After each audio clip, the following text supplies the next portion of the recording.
When we come out, he walked behind the desk and went in the cell alone. He checked in when we got to Canaan. Wow. The same guy for 2 weeks that was at Wyatt, Yeah. like, oh, I'm good, da da da. And when Brooklyn, when he found out he was going to Canaan, he's like, why am I going to a pen? Da da da da. Like, he was going crazy. Yeah. So that was my first taste, because they always say, that shouldn't be don't trust nobody.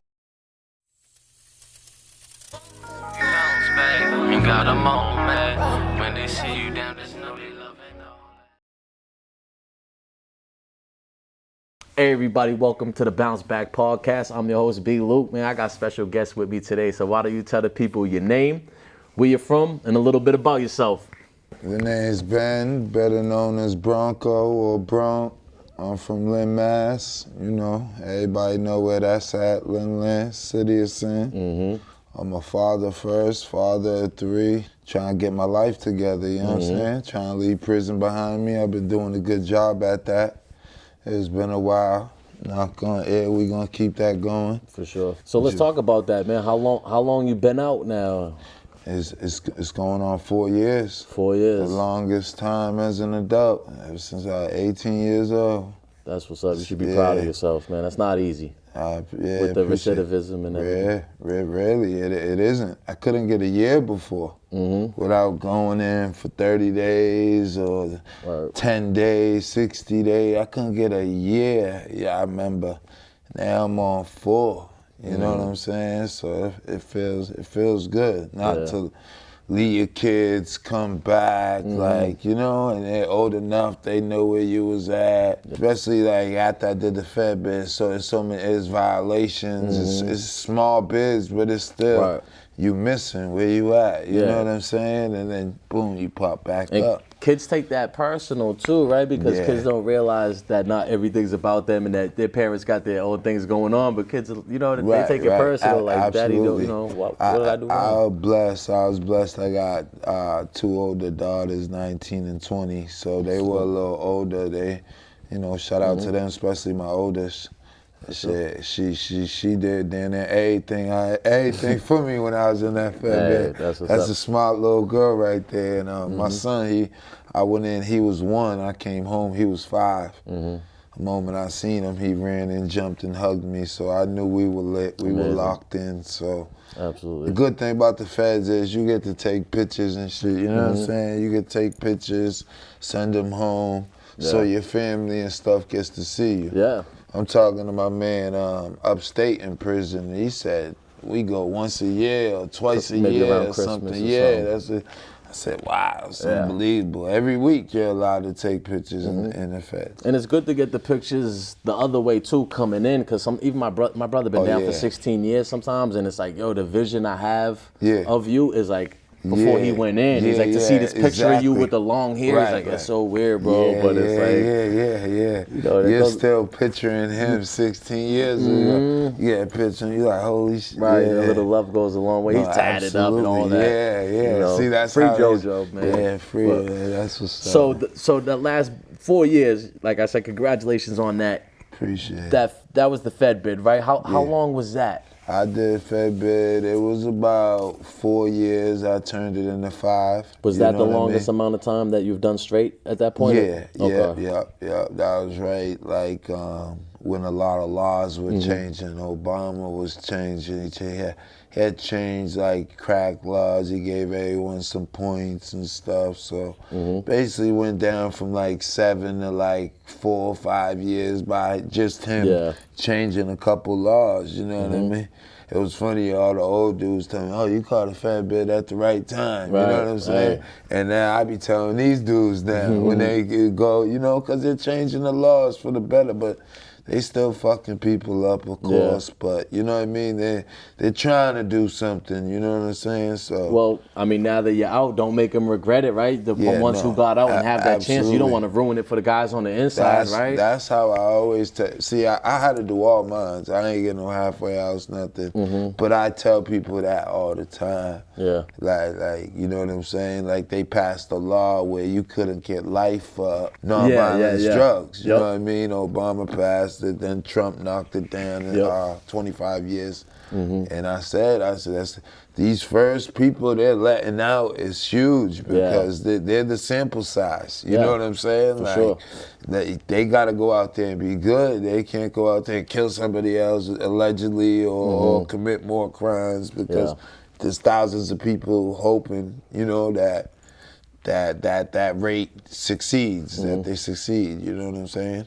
Yeah. But I always view things like that. When I get a chance on probation or something, I'm like, yeah, I gotta do it. Not just for me, for the next guy that comes in with a similar situation. You know what I'm saying? Did you have people in your family getting locked up? Was that like a normal thing? Or your friends, man, uncles, cousins? The family was real small, man. Like, you know, I'm mixed, so my mother's white. When that family found out she was having a black baby, it was like, you know, it was a line drawn. And my mother, you know, she just basically just drew the line. Like, we ain't not gonna have no funny shit. And it was just basically me, her, and my sister growing up, and one aunt that didn't sell out. You know what I'm saying? The rest of the family. So I really didn't have many people. This is all working woman, you know what I'm saying? I didn't have many, I didn't see people going to jail. Like, I see my friend's father get raided, go to prison, you know, at about 10 years old. I seen him, he had owned a bar, he was getting money. Looking back now, you know what I mean? He was always looking out for me, giving me presents, taking us places. I'm looking back, I'm like, oh, he was the man. You know what I'm saying? Like, he had the bar, he's chilling, you know.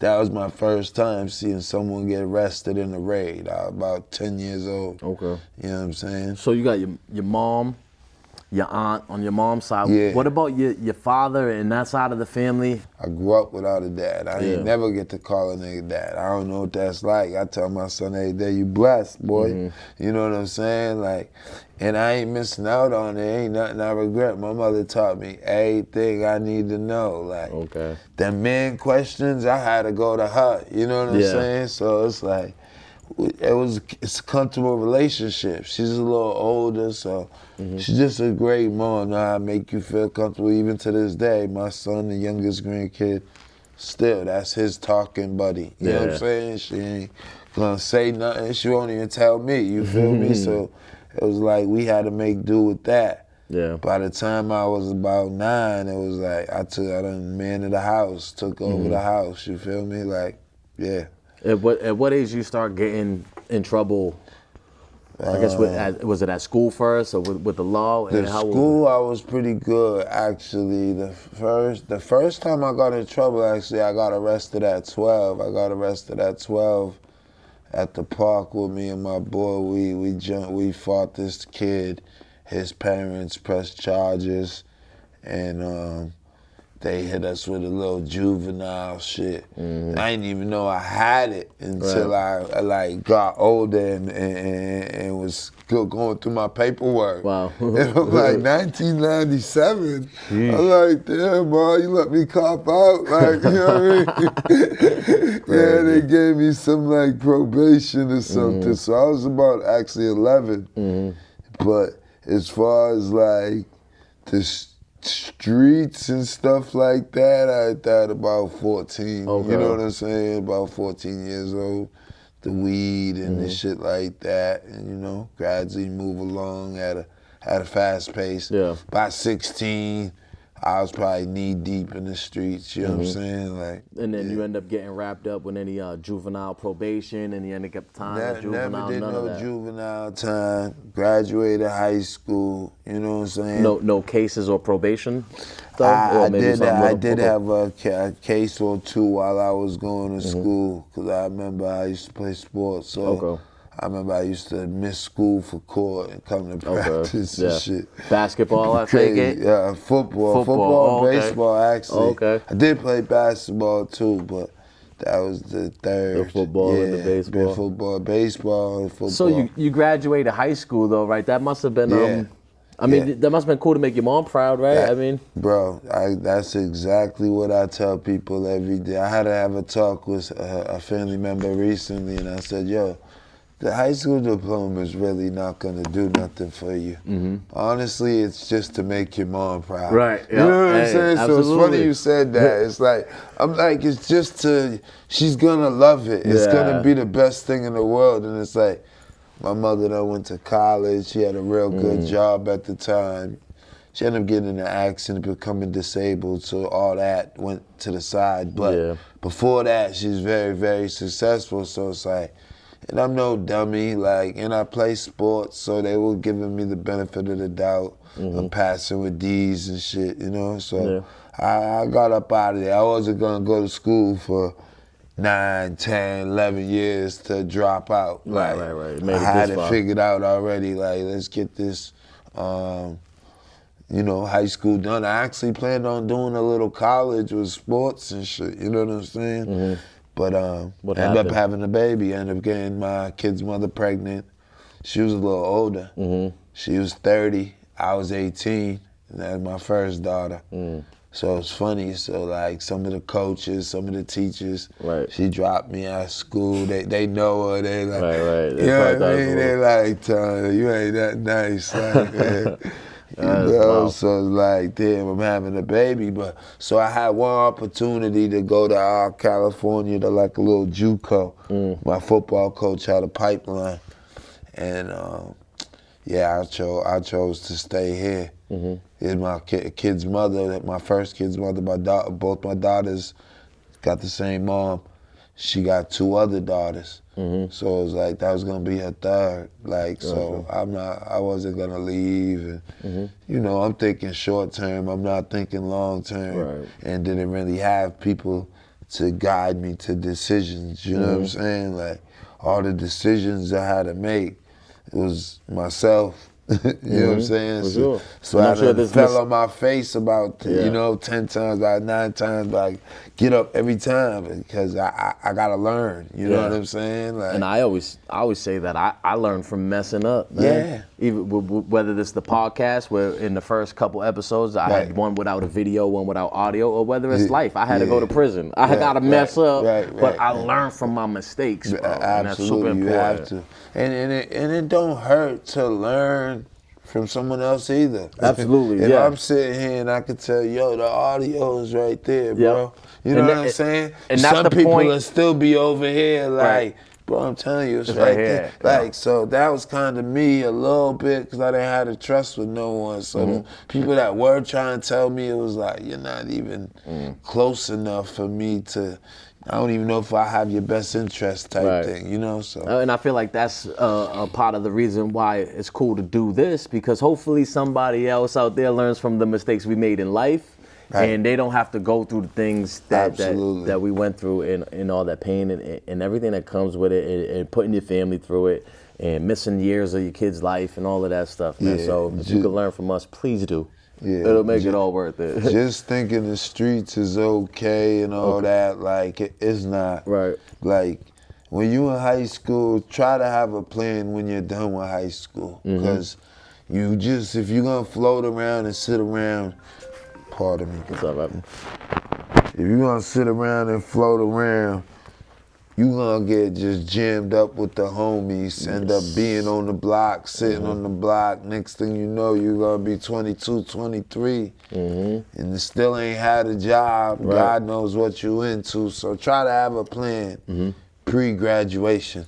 So you have your first kid, right? You're not doing the junior college thing. So what's the next move? Do you get a job, or what's the plan? No, and then the jobs were I didn't really work. It was never much of a worker back then. And I actually that's when I had my other daughter back to back. Do you think you think things might have been a little different if you had a father figure in your life that went to work every day and you kind of saw that and emulated it? Or? Well, I got to see my mother. My mother worked at GE and was an LPN nurse, and she actually was going to school to be an RN. When she was pregnant with me. So I got to see her hard work, her perseverance and shit like that. But obviously seeing him just having him around, just his presence, just everything. Hell yeah, it would have been much better. Even if it's just the fear. Like I say, I didn't have no guidance. The boy questions, the man questions. My son's 12, I'm going through it with him now. He can come to me and be like, yo, Dad, you know, this. I be like, well, you know, like this and this, and he don't gotta go to his mom. I could imagine him going to his mom. You know what I'm saying? Like, but I had to go to my mom for them questions, like, hey, Mom, and she just, you know, like it was nothing, sitting there reading the paper. Right. Well, you do this, and you do that. At least you had that with her, though, too. Because some people, they get it from school, and then you get all sorts of wrong information because you're just asking other kids. You know what I mean? Exactly. And they got no idea, or some watered-down version maybe their parents told them. Yeah, nowadays, right, you could YouTube all of that, man. So as an adult, though, when do you start catching cases as an adult, right? So right there, I have my daughter, I graduate, boom. I catch a case right after I graduate. I'm involved in a little raid, a little chase. I end up getting caught with a firearm. I think I was like 18 or 19. It's a couple months after I graduated. My daughter was born. Mind you, I got another one on the way. They're 14, 15 months apart. So I ended up bailing out from that case, a couple grand. It was like my first serious case, so they gave me some light shit. I bailed out. Boom. Yeah, they give you the rope to hang yourself. Yeah, for sure. Exactly. About 6 months. About 6 months later, my second daughter was born. Probably 3-4 months later. 6 months later, I'm back in jail on another firearm charge. Now my bail's a little higher. I ain't going nowhere. So is that a thing? Is it like a product of your environment thing? Are a lot of young men carrying firearms in Lynn, bro, growing up at that time? At that time, it's like I'm not gonna see, I'm an 80s baby. I was born in 85. Like, my era, our era we came up with, you don't have a few of the guys on here already, you know what I mean? I think everyone from the city actually is from my era that you had on here. Yeah. But it kind of started getting a little spooky out there. Everybody, you had to have a gun. It was like everybody had guns. We was young, we was 18, 19, 17, running around with guns. It just, Lynn wasn't like that before, and it just all of a sudden when we became adults, because everyone was hustling and getting money, and on this side we're protecting our shit. We, fake beef over here. They got guns. It might be real beef over here. Right. You got the gangs. You know what I'm saying? They don't really bother no one. They on their own shit. It's just a lot of that shit was frivolous, man. Yeah. You know, like the whole gang done caught gun charges. Right. The ops, we all friends and family now, but looking back, probably every single one of us done got 1 or 2 hammer charges. And some of us have fucked down the line. Yeah. You know what I'm saying?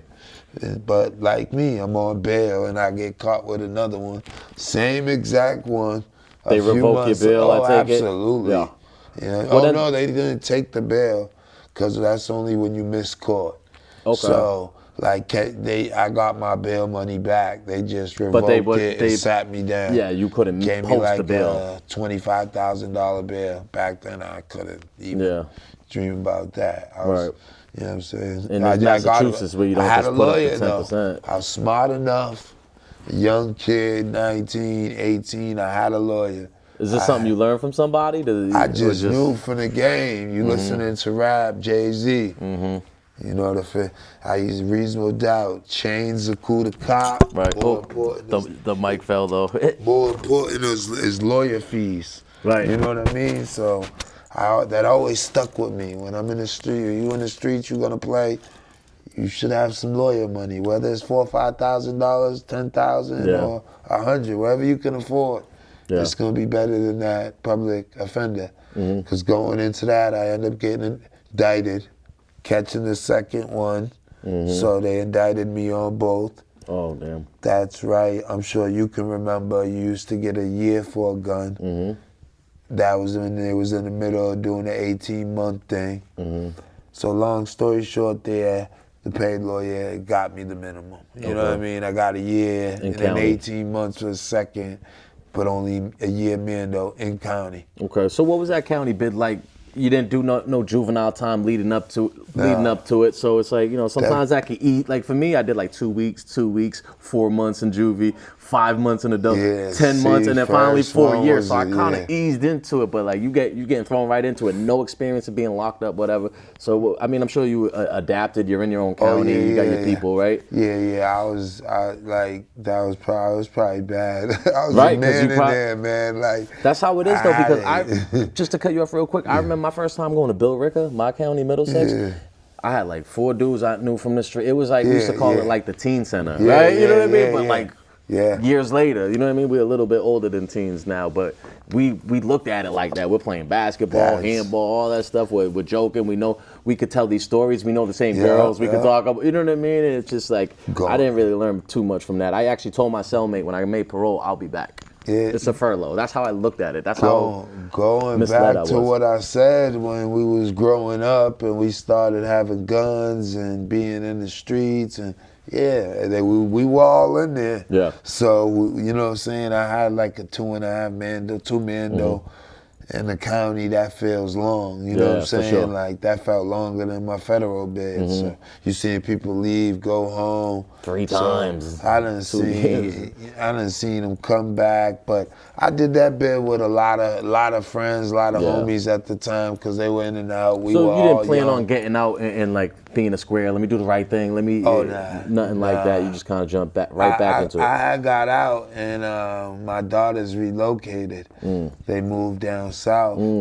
So I had got out. So talk about how you felt about that. Did you resent that? Did you start that? That shit. Did that make you go into the streets a little more? That was the only time I cried in that whole bid when they came for the visit. That last visit with my mother, their mother, and told me, hey, we going to Memphis tomorrow. Wow. Because their mother retired and moved down there. So they followed them. You know, she couldn't be out here with 4 kids alone and shit like that. So, you know, they had to move down there. That was in the best interest. But I'm glad it was the best thing that happened. They're both in college. They were raised in a single family house, you know. Hey, maybe you just wasn't ready, girls, bro. You know what I mean? Like, I'm sitting in jail. At this time, I'm still pre-trial. Yeah. So we don't know if I'm getting 5 years, 2 years, what. She's like, I gotta go. And I'm like, no problem. I'm gonna find you when I get out. You know what I mean? That's big of you to look at it like that too. Because you could have made things worse, right? Now maybe they raid your crib and your kids are there. They see that. You know what I mean? So it could have been for the better, man. And you got that relationship now. Is that? That's we locked in. Like I'm about to head down there next month. You know what I'm saying? All right. So the county bid is one thing, right? Yeah. The Fed bid, all right? So the county bid, was it the federal time itself, how different it was, how maybe raw it was, how high stakes it was that made you change? Was it the age? You're getting older now, your kids getting older? That county bid, I ended up rapping, going home, hitting straight to the streets, did well. Went back in about a year, like you said, for another year. Yep. So I got several county bids in, you know what I mean? I've been indicted. I got a lot of time in but before the Fed bid. So the Fed bid was just like, all right, we going Fed now. Like, kind of had a feeling they were coming. They were. So talk about that. How do you realize, talk about the Fed. When do you realize the Fed, the Feds want you? Is it something they because sometimes you don't find out till you're in court for something else. Sometimes the feds raid your door with FBI jackets. Like, talk about your experience. The thing is they had picked up everybody basically in the city. You know what I'm saying? They did like a 30-man sweep and then a 60-man sweep. And I was just hearing through the grapevine like, yo, Bronco, like they on your back. They ask about you. They trying to see what's up with you, da-da-da-da. I'm not really doing much, you feel me? So I just had my son. Yep. I'm like, we ain't gonna do this again. Like, you know what I'm saying? Now I got him with a first-time mom. She's younger. Yeah. So I'm chilling out. Like, I'm not doing much. And, but I just had the feeling they were coming because I was doing much before. You feel me? And everyone else who was a part of my circle or the other circle around me, they were going down. Right. Just I was hearing it, you know what I'm saying? And it's people I'm chilling with's going. So eventually, I tell my Fed story How I picked up the charge, I was in violation. I ended up, curse on here, we curse. Yeah. I ended up fucking one of my homie's girls. My homie got picked up by the feds, my ex-homie. Fuck that nigga now. You know, he got picked up by the feds. His girl was on me, on my back, and I'm just like, yo, you gotta chill. Like, what you doing? Yeah. I be a friend and all, I'm sending money. But he's weird, he's not calling me. He's having her call, whatever. We get to talking, drunk night, I end up fucking her.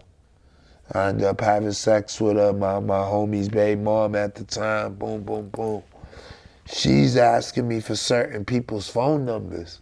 The people's numbers she's asking me for is like, why would you want their number? You know what I'm saying? She's like, oh, I got these things I'm trying to do, you know. My man just got picked up, and I'm just, you know, you don't get people's phone numbers out. Yeah. So that's dead. I asked them, they said no, so that's dead. Right. So they must have told her, just get whoever you can get. They end up getting me, my cousin, and some other, they end up getting some other dude. And yeah, basically I was fucking her and she set me up. Which is funny though, set me up one time. Wow. She got them like, one got like 4, one got like 3. Yeah. She got me like one time, something so what like, is it? She like makes a half ounce. A purchase and brings it back to them kind of deal? Yeah, it's audio, video. They line her up. Wherever the meeting spot is now, it could be at the back of a high school. Hers happened to be at the police station. Cause this is how dirty they are. Everybody, the feds, the informants. So her meeting spot's the police station. She is in the car. She gets wired up, cameraed up. They go, you know, 1, 2, check. We're going to get Benjamin. You know, aka Bronco, we're going to try to get a half ounce of such and such. Da-da-da, they get it on the mic. Wow. Then she takes off. But it's all on recorded and video, the whole ride. They got her face blacked out. She's singing to the music. Right. You know what I mean? I can see the car, the hands, like you don't everything. know what is that, right? So the funny thing is where I'm at, I'll never step outside. But I needed some fucking cigarettes. Wow. So I'm like, yeah, I can have her take me. So I'm like, yeah, take me to the store real quick. She's like, nah, I can't take you to the store. She was acting funny. I went to give her a kiss on the cheek, because at this time, I'm not fucking her. I haven't seen her in a while, give her a kiss on the cheek. She's acting funny, like, you know what I mean? I'm like, what's wrong with you? Like, I'm like, take me to the damn store. She's like, nah, I can't. I'm like, then take me to the damn store. We go to the store. She's trying to, I'm charging her a certain price, $550. She's trying to push $600 on me. She's trying to pay more money? Yes. I'm like, that should have been a red flag right there. Red flag. Yeah. I'm like, I don't want it. You keep it. I don't want to make nothing. Yeah. I just got this from my people. I'm giving it to him. I'm just acting like I'm middleman in this shit. And I don't even know what's going on. That's how I'm moving. You know what I'm saying? So I'm like, who you getting this for? She's like, oh, my people from Boston. I was like, well, you know what then? Fuck that. Took the money. I bought the pack of cigarettes, threw the shit down, gave her the rest of the thing. Wow. She drops me back off down the street. About a year goes by. I end up hearing her boyfriend wore wires on someone in Plymouth, which ended up being true. I called her on it. 2 weeks later, they snatched my cousin. They snatched me an hour later, and they snatched the other. So he was wearing a wire in Plymouth jail? Yes, on another person from out of town. That's crazy. It ended up being true, and got time off from that. But her cooperating, if anyone's not familiar, it's called a Rule 35. Somebody could cooperate on your behalf. It don't have to be a girlfriend. It could be someone's brother. It could be their nigga. It could be their mother. If someone's cooperating on that another person's behalf, It's a Rule 35, and they get time off. So they end up giving him a crazy deduction. He went from about 10 years to 28 months, and they gave her $30K for me, my cousin, and the other. And all together, it was less than an ounce and a half.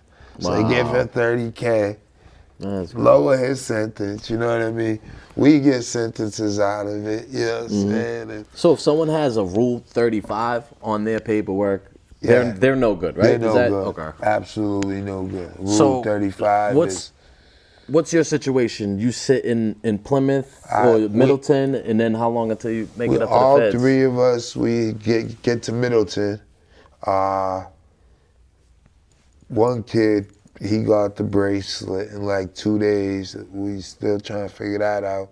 And my cousin ended up getting the bracelet after like a month. Yeah. You know what I mean? He was going through some things. They let him get the bracelet. We were shocked. So I sat there alone. Yeah. You know, in Middleton for like a year or whatever. And then, like I said, the laws were changing. The law was due to change. So I was just riding it out. And it was like, so back to that money. So I wanted to go to trial with the entrapment, but in the feds they call it improper inducements. Okay. But the feds are so nasty is you have to meet 5 elements and then ask the DA if you can get an entrapment, an improper inducement defense. Wow. Like you can't just come in the courtroom like, this is how we doing it. You know, the Commonwealth. Yeah. Like we got an entrapment defense. We basically have to beg the DA and meet them 5 prongs or whatever it is. One of the prongs was if he did it for profit. That's why they were trying to shove the $50 down my throat. I didn't take it, but I bought the money for the cigarettes. Oh my God. That $10, that was my profit. That's what they used. So the entrapment defense, and it was one more thing that killed me. Oh yeah, another thing. I don't even want to get into it. That's all right. But another sneaky Fed move. And I had them, you know what I mean? And then they did what they did to make sure. So at this point, you're ready to this happens. You get denied to apply for the I didn't even try. So you don't even try. I can't meet the 5 elements because I get the profit, and then I'm ready to cop out. Okay, that's what I was just about to ask. I had an old lawyer that was just a goofy. I had an old lawyer that was a goofy. He wasn't doing much, and it was just what did you cop out to? I ended up copping out to like 46 months or something. 46 months? Yeah. Okay, at this point, you got almost 2 years in, right? I went in, by the time I got there, I about had a year in. About a year in, okay. So I go from Middleton to Wyatt. I'm in Wyatt for like a week or 2. Hit Canaan, hold over. This is like soon after they done killed the cop. So they treating everyone like shit. Yeah. But I got my first taste of the feds right there. We in Wyatt for like 2 weeks. Some dude's back on a violation. He was in the medium. He's in Wyatt. He's telling the stories. He's doing this, doing that. Right. When you come in Canaan, in the USP, any prison I believe, but USP, you gotta walk behind. You go sit down with SIS, ask if you safe, whatever, da-da-da-da-da. That whole shit. That little motherfucker. Do they make you sign a release or something too? I don't think so. Okay. No. I'm just curious. But when we come out, he walked behind the desk and went in the cell alone. He checked in when we got to Canaan. Wow. The same guy for 2 weeks that was at Wyatt, I'm good, da-da-da-da. And when Brooklyn, when he found out he was going to Canaan, he's like, why am I going to a pen? Da-da-da-da. Like, he was going crazy. Yeah. So that was my first taste, because they always say, that shouldn't be don't trust nobody. Right, yeah, and that should be a red flag. I remember just being in Concord with this kid who had like a year left, and they're like, you're going to the max. I'm like, bro, he's all butthurt about it. I'm like, it's a year, bro. Yeah. You know what I mean? And then after he gets up there, they stab the shit out. I'm like, now it makes sense. But this was like a big kid, bro. I'm like, it's a year, bro. Right, what is right. like? Yeah, You know, this kid had 6 short. months, like a month in. I'm like, bro. He's like, hello, Keenan, I'm not gonna make it home, da da da. And then he checked right in. So that's my first time getting in the BOP. The stories they telling me, I see it firsthand right when we walk in. So how does it work? Is it people start coming up to you asking where you're from? The black dudes, Spanish? I mean, you look like you could be a little Spanish too. Well, I ain't gonna lie. When you come in and new people, it was the Mexicans, like the Cali, the Norteños, Serena. They're at the door. They kind of try to play that role. They get checked off at sometimes, you know, depending on yard, you know what I'm saying? They might come because they want to meet everybody. Hey, what's up, Holmes? What's up? Where you from? You know, I'm from Boston. Okay, ain't no one from Boston here right now. They in the yard. So when I showed up, there was 2 Boston homies on the unit, but they was in the yard. And at that time, there was like a New England car. So they was like, there go dude from Connecticut, old head. He was cool, so I went and busted with him. He had the store. He already had just came. He's like, yeah, everything good? I'm like, everything's great. Gave me my big bag of food and all that shit. You know what I'm saying? Next day, the homies come back. It was good. They was younger than me. They was a little younger than me, and they had just got there as well. So now we got, you know, 3 of us from the street. 3 of us from Mass and a couple of us from Connecticut. You know what I'm saying? So we chilling. You know what I'm saying? And it was like that. You know, from there. Was it? I'm on Boston time from there. Okay, so talk about that. Do they ask you like what time you're on, and what does that mean for the people who may not be privy to the Fed lingo? So the Mexicans, the ones from Cali that was at the door, they ask you where you from. Oh, I'm from here. So they'll point you to your people. You know, like, so if you a gang member, I just say, for instance, you a Crip. You most, like, we from Mass, we already know. Other people don't know. I see it all the time. But if a Crip walks in and he's gonna be on Crip time, he's gonna say, I'm a Crip. He's not even gonna mention Boston or none of that. You know what I mean?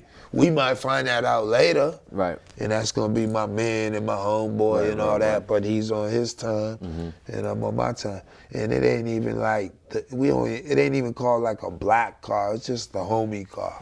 Cause like we had a white boy in there, you know, we had 2 Spanish people in there, so it's just the homies, you know what I'm saying? Like, you know, it's diverse out here. Yeah, no, for sure. So we all grow up, you know, very close to each other. Like the white guys had their table and their thing, but the white dude who sat with us, he was like a rough rider, biker, younger kid, you know, he was for the shits. He was like, yo, I'm sit over here. Like, I no problem, you know what I'm saying? You good, you good. Yeah. So that's everyone, you know, you rock with where you from or what gang. Some of it goes by race, like, you know, Asian, Samoan, like the little numbers, shit like that. So what kind of things were you doing with your time up there, man? Did you get back into the sports? Oh yeah, I was back in the sports as soon as I touched down. They got the softball? They was on me for basketball. I don't play basketball in jail. I don't play basketball in prison. Like, I already done led to 2 fights, you know what I mean? Yeah. As a youngster, so I just don't play. Yeah. Plus, I kind of lost my game too, so it's like, that's dead. But softball and football, yeah, I was all over it. And the funny thing is, I got a Dominican homie. He's on Dominican time, but he's from Lawrence. So Lawrence is Lynn. We Essex County. We fuck with each other heavy. Yeah. Right. So he's like, yo, bro, you play baseball? I'm like, yeah, I'm nice. He's like, get out of here. I'm like, bro, I'm nice. He's like, all right, bet you playing with us. I'm like, all right, I'm playing with you. So then the white guys get me. You know what I mean? Like 2-3 weeks later, because I didn't actually baseball season was coming up. So the white guys, they're like, yo, you play softball by any chance? Can you hit the ball? They're talking to me like I don't know the game. Yeah. I'm like, bro, I'm a beast. They're like, get out of here. I'm like, I'm probably the best on the yard. Yeah. They're like, you that confident? I'm like, I'm good. I'm playing with Chi-Chi, though. They're like, nah, Chi-Chi's in the B League. We're in the A League. You can play with us. I'm like, all right. So it wasn't like I went back on my man. You know what I'm saying? He understood. And they were so pumped. They're like, we ain't won a championship in 3 years. Sports is so big up there. Yeah. Sports, gambling. So even the people who aren't playing, are they gambling on the game, though, too, behind the scenes? The people that aren't playing, some of them are gambling. You know, the people with money, the people that like to gamble. And some just go out to watch. Yeah. You got coaches, you know what I mean? And it's run like a real thing. You must be a cleats, nice little gloves. escape, man. Oh, absolutely. You know what I mean? It's, bro, they got like playoffs set up, World Series, best of 7, like, big money on it, you know, the bragging rights, talking shit. Football, same thing. Being at a USP, is it a lot of, you guys getting locked down a lot? No, I was in the FCI. Okay, so. The USP's next door. Okay. Yeah. So, but this is still up at Canaan? No, this is in Allenwood. Okay, all right. So you're only in Canaan for a little bit? I was in Canaan like for when it's holdover? 2 weeks, holdover. That's the worst. Okay. Like, why? I think you gotta lock in at 3 o'clock, and you don't come out on weekends. And the TV got no volume. They got one TV on the wall. Yeah. You're just sitting there in transit with God knows who.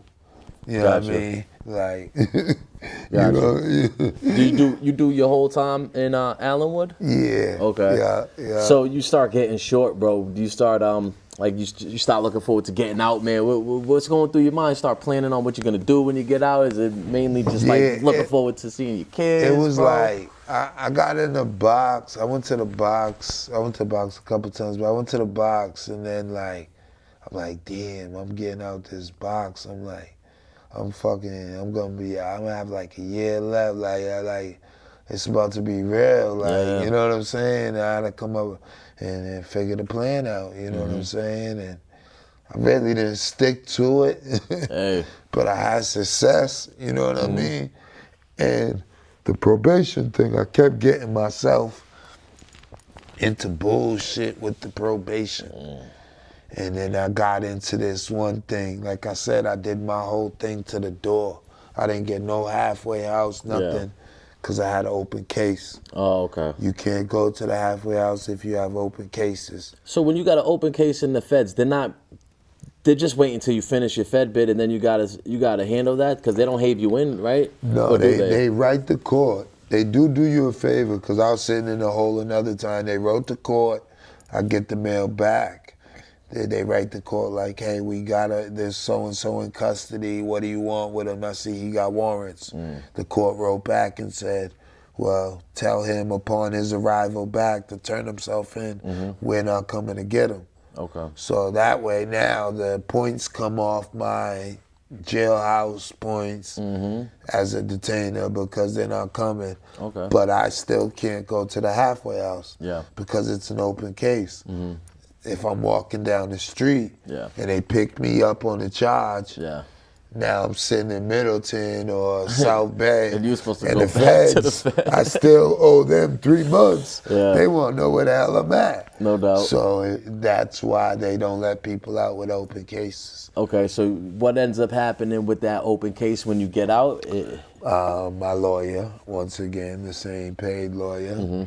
Mind you, I had him working on it the whole time I'm in there. They would not get rid of it. When I got out, it was like one in Chelsea, one in Lynn.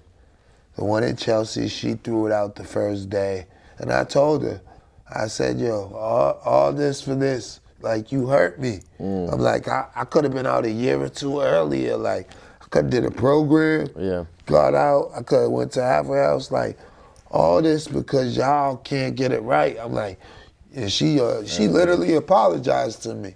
And I'm like, it ain't about me. You need to fix this because a lot of the other states have it in order.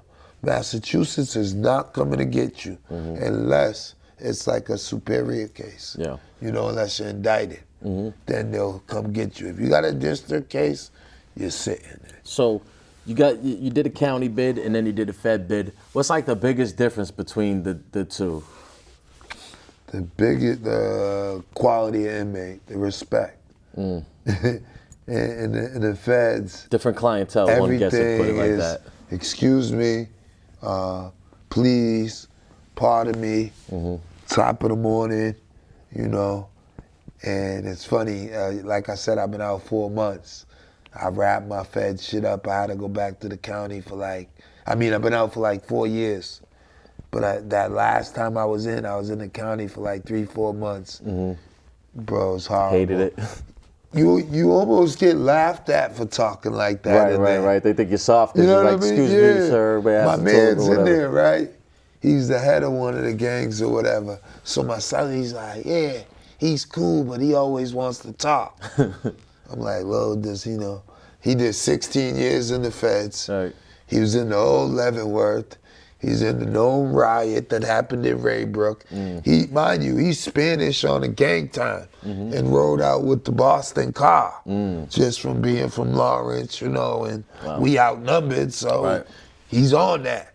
So I know what type of person he is. He went with the underdogs instead of being like a front runner. Let me go with this. He could have stayed out because he's on gang time. He's Spanish. The blacks in Boston and D.C. going at it.